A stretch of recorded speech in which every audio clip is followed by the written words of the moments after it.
Since weight classes were introduced back in 1997 at UFC 12, there have been 248 male UFC title fights. In those 248 bouts, there has only been one occasion where two undefeated men competed for a UFC title. On September 26, 2020, that will change.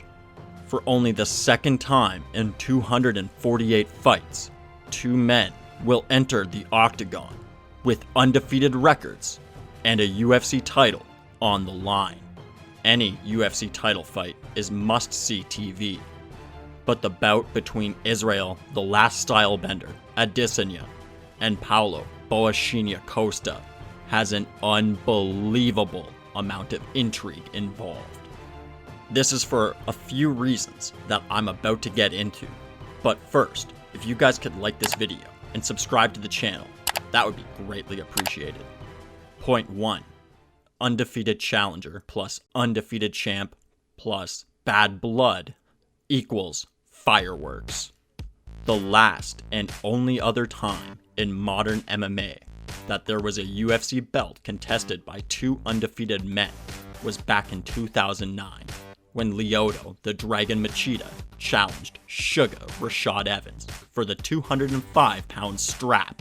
That fight was awesome, but the two fighters competing brought little intrigue in terms of promoting the bout. Conversely, Adesanya vs. Costa is dripping with bad blood. These two athletes have verbally jousted on ESPN. They've been ripping each other for years on social media. Both fighters generally have nothing good to say about one another. This contest would be beyond compelling, even if there was no rivalry to speak of. But the legitimate animosity these athletes carry toward one another adds a whole new layer of intrigue to what is already one of the most intriguing fights of 2020. Point 2. Styles make fights. The contrasting styles of these two combatants make it impossible for this fight to be boring. If you watched Izzy's last fight against Yoel Romero, and you're concerned that this bout could be another snooze fest, I can all but guarantee you that won't be the case. Adesanya's last fight against Romero was boring because both fighters were looking to counter the entire time. That issue will not persist in this bout. Paulo Costa has the highest significant strikes landed per minute in UFC history, landing an absurd 8.43 significant strikes per minute. Costa also has one of the worst significant strikes absorbed per minute in UFC history. The man absorbs more shots than an Irish cop, taking 6.84 significant strikes per minute. Translation: Costa is more than willing to eat a bunch of strikes in order to deliver his own bunch. I would compare Boashinya's fighting style to that of a T-1000 cyborg from Terminator 2. It seems like no matter what you hit Costa with, he continues to press forward. Boashinya seems utterly unaware that he is a human being who could potentially be hurt by his opponent. Costa breaks everyone he fights with preposterous pressure and legitimate knockout power. Paulo's perfect 13-0 MMA record comes with 11 knockouts. That's a knockout rate of 84.6%. While Costa loves to pressure his opponents, breaking them down and exhausting them before knocking them out, Israel's style contrasts that perfectly. If I had to make a comparison for Adesanya's fighting style, I would compare him to a matador. Israel wants to anger his opponents and make them attack a target that was never really there.